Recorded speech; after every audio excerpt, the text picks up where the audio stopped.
Hey y'all, welcome to my thoughts on this episode. I'm kind of trying to do this maybe not weekly deal, but a reoccurring show, segment, video thing of sorts. This week I'm going to be focusing on Hyperlight Drifter. You probably have heard about it, but probably haven't heard much about it. It's kind of being overshadowed by Enter the Gungeon. They both kind of came out around the same time. I didn't even really know much about this game. I saw on GOG.com, but I thought it was made like some sort of puzzle game or something, and just kind of ignored it until I heard about it on the Autothuns podcast. They talked about it. It's kind of a Zelda-like game, in the sense that you go around the world and killing enemies in real time. There's also like an overworld map, but it's much more sci-fi, post-apocalyptic than compared to Zelda. Fantasy, saving the world. This is a much more downer game. It's also a much more harder game. So let me start off with, say your character is facing to the north. Your cursor is facing to the southwest.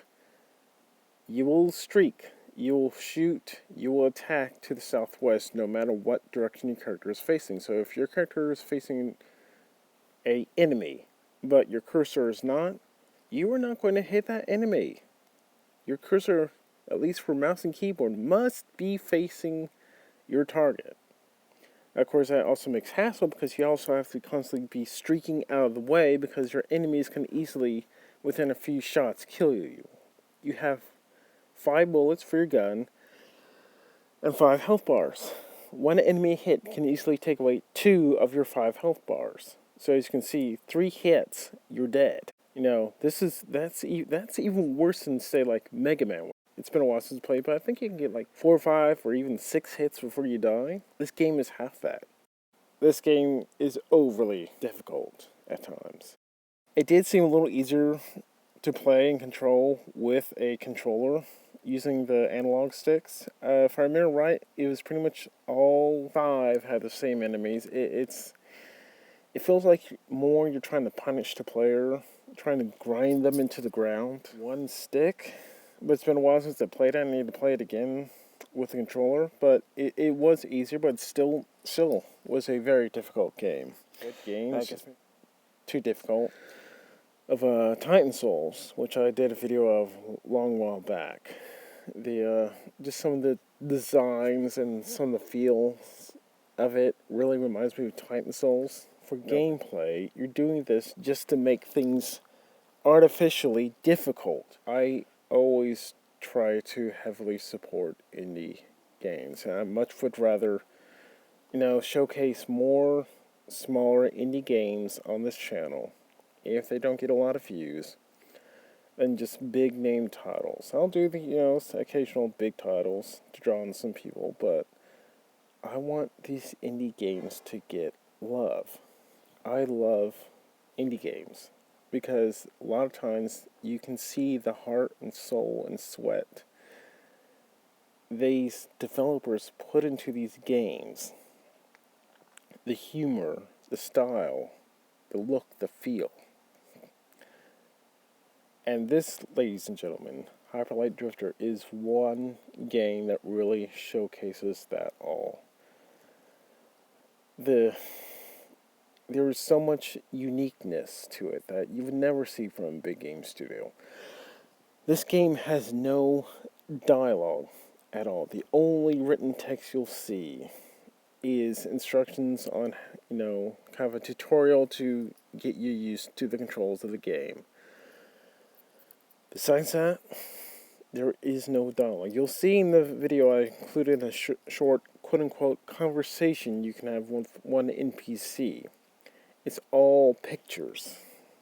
So it's left a lot up to your imagination and your mind to fill in the blanks, to fill in the gaps, to decode what they're saying. Now, I will say that this is a little confusing at times. It gets to the point like, okay, what am I looking at? I feel like I'm looking at some weird Picasso painting because there's so much shit going on, but you can't really make sense of it. And without the dialogue, you can't understand. But it still shows a uniqueness and a courageousness that you would never see out of the likes of EA or Ubisoft or Microsoft or even hell, Nintendo.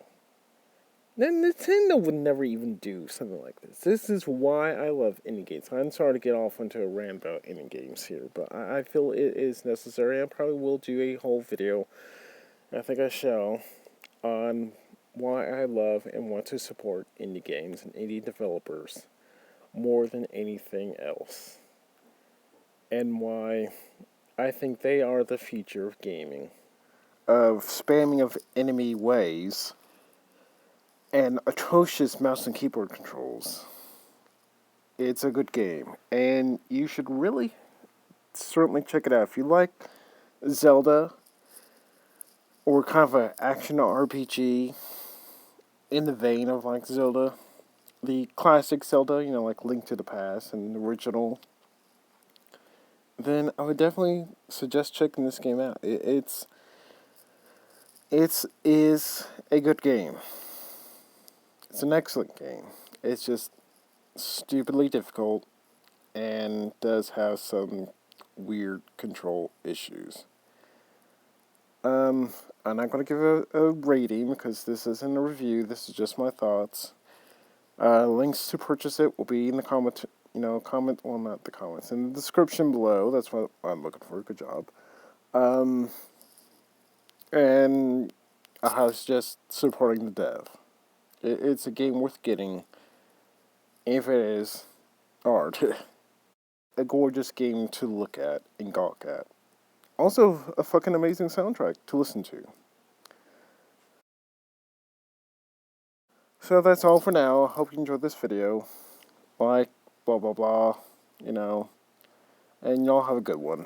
Till next time.